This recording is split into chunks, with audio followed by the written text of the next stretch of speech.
Por la señal de la Santa Cruz de nuestros enemigos, líbranos, Señor Dios nuestro, en el nombre del Padre, y del Hijo, y del Espíritu Santo. Amén.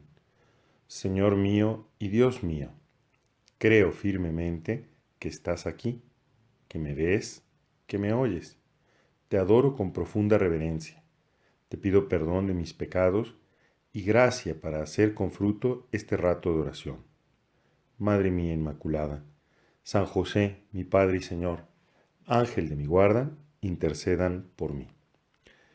En este segundo día del tiempo ordinario, continuamos leyendo la epístola a los Hebreos.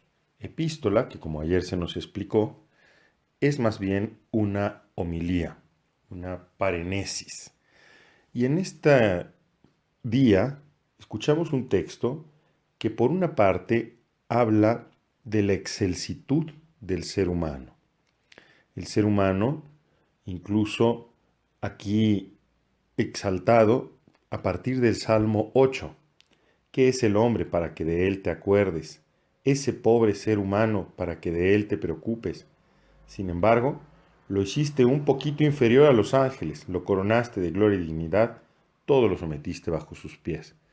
Porque el autor sagrado se esfuerza por hacer ver que Jesús, verdadero hombre, es el camino para que los seres humanos, en este nuevo orden, inaugurado con la encarnación, con la pasión, muerte y resurrección de Jesucristo, tengan el dominio sobre toda la creación.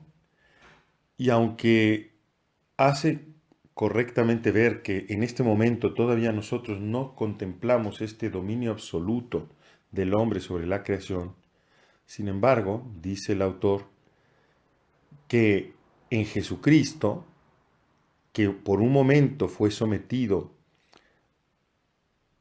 a la condición humana, inferior incluso a los ángeles, en Jesucristo, que es el Señor de todo lo creado, en realidad los seres humanos tenemos este dominio. Pero lo sorprendente del asunto es que la Escritura Santa dice, al decir aquí la Escritura que Dios lo sometió todo, no se hace ninguna excepción. Es verdad que ahora todavía no vemos el universo entero sometido al hombre, pero sí vemos ya al que por un momento Dios hizo inferior a los ángeles, a Jesús, que por haber sufrido la muerte está coronado de gloria y honor. Así, por la gracia de Dios, la muerte que Él sufrió redunda en bien de todos. En efecto, el Creador y Señor de todas las cosas quiere que todos sus hijos tengan parte en su gloria.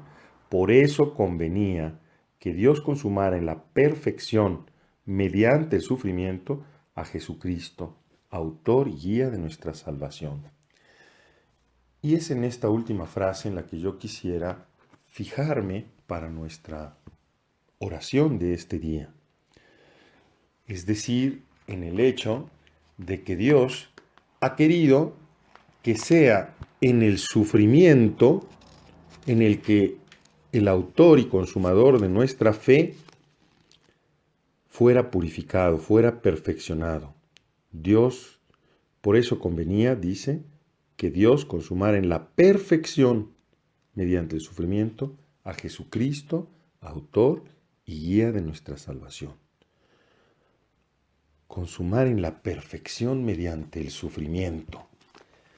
En realidad, propiamente hablando, el dolor, el sufrimiento, no es un desconocido para nosotros, porque todos nosotros advertimos y lo percibimos, pero es algo que en realidad no desearíamos conocer y de lo que pretenderíamos huir, porque se nos escapa el sentido que está llamado a tener en la vida humana.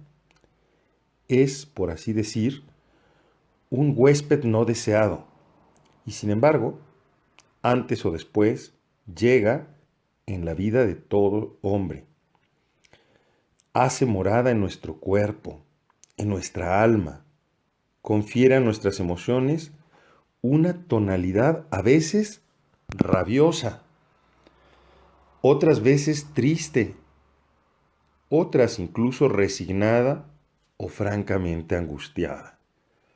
Ahora que estamos padeciendo todos esta epidemia, pues para todos nosotros es bastante evidente lo que acabo de señalar, porque todos hemos hecho esta experiencia del dolor, del sufrimiento. ¿Quién porque se ha enfermado? ¿Quién porque ha perdido un ser querido? ¿Quién porque está ya angustiado? ¿Está ya rabioso ante la experiencia del confinamiento? Etcétera. Es verdad, pues, que el sufrimiento, el dolor, es algo que antes o después nos encontramos y que es una realidad de la que nosotros desearíamos huir. Una realidad que, sin embargo, es como un huésped no deseado en nuestra vida. Es algo que todos nos quitaríamos de encima con gusto, porque difícilmente alcanzamos a encontrarle un significado que lo vuelva digno de ser vivido. Solo se llega a esa meta si se descubre que el dolor, como dice San José María Escrivá, es la piedra de toque del amor. Así lo dice en el número 439 de Camino. Porque en cierto modo, nuestra capacidad de amar se mide por nuestra capacidad de sufrir por amor. Por eso es que el autor sagrado dice que Dios perfeccionó a Jesucristo en el sufrimiento, para que Él, que es el principio y el consumador de nuestra fe, para que Él, que es la guía de nuestra salvación, pudiera en verdad mostrarnos el camino. El Catecismo de la Iglesia Católica, por ejemplo, a propósito del misterio del dolor, dice lo siguiente: la fe en Dios Padre Todopoderoso puede ser puesta a prueba por la experiencia del mal y del sufrimiento. A veces Dios puede parecer ausente e incapaz de impedir el sufrimiento.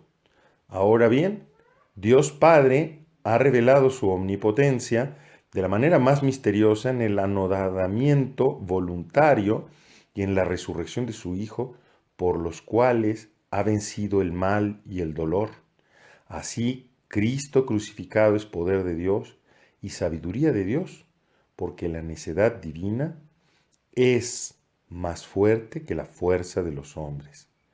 En la resurrección y en la exaltación de Cristo es donde el Padre desplegó el vigor de su fuerza y manifestó la soberana grandeza de su poder para con nosotros los creyentes. Entonces quiere decir que para ti y para mí, el amor y el dolor, el sufrimiento y la felicidad representan 4 coordenadas sobre las que con todo derecho podemos llamar pedagogía de la felicidad. Representan, repito, 4 coordenadas que podemos llamar con todo derecho pedagogía de la felicidad. San José María a este respecto nos dice en el número 217 de Camino: te quiero feliz en la tierra, pero no lo serás si no pierdes ese miedo al dolor, porque mientras caminamos en el dolor está precisamente la felicidad. Perder el miedo a sufrir no es fácil, queridos hermanos. Existe en cada uno de nosotros una repugnancia natural hacia el dolor que solo el amor puede llevarnos a superar. Como Jesús, cuando contemplamos el dolor, como lo hemos hecho ahora escuchando el Catecismo de la Iglesia Católica, a la luz de la entrega de Cristo. Cristo no nos da una respuesta teórica al problema del dolor, al problema del sufrimiento. Su respuesta es una respuesta existencial. Él asumió sobre sí el sufrimiento, hizo la experiencia del sufrimiento, de tal manera que no hay ningún ser humano que pueda sentirse abandonado, que nadie lo entiende cuando sufre. porque Cristo Jesús ha hecho esa experiencia. Y en su sufrimiento, en su muerte en la cruz, en su resurrección, es donde ese dolor adquiere su verdadero significado. Toda la potencia de Dios que se manifiesta en él, cuando ese dolor es aceptado, es vivido junto con Jesús como entrega de amor. Perder el miedo a sufrir, entonces. La entrega es el primer paso de una carrera de sacrificio, de alegría, de amor, de unión con Dios. Y así, toda la vida se llena de una bendita locura que nos hace encontrar felicidad donde la lógica humana no ve más que negación, padecimiento, dolor.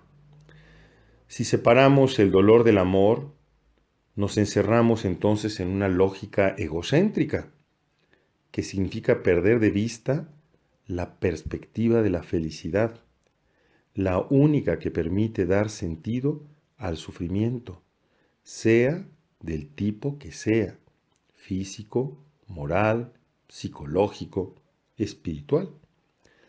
Para muchos santos, y también para San José María Escrivá, el dolor es la actualización del Vía Crucis en su vida, el camino que conduce al encuentro, al encuentro con Dios y que le permite una plena y madura identificación con Cristo.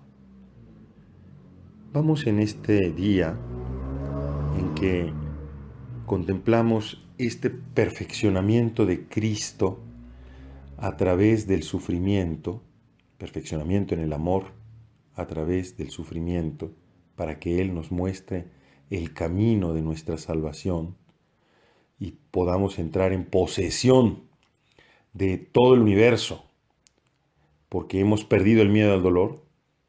Vamos a pedir a María Santísima, aquella que fue traspasada por la espada del sufrimiento al contemplar a su Hijo inocente morir en la cruz, vamos a pedirle a ella que nos conceda a ti y a mí la gracia de perder el miedo al dolor, el miedo a sufrir, que a pesar de esa repugnancia natural que sentimos hacia el dolor, hacia el sufrimiento, aprendamos a ser fieles a la gracia, colocando en el centro de nuestra alma la cruz, negándonos a nosotros mismos por amor a Dios y estando realmente desprendidos del egoísmo y de toda falsa seguridad humana.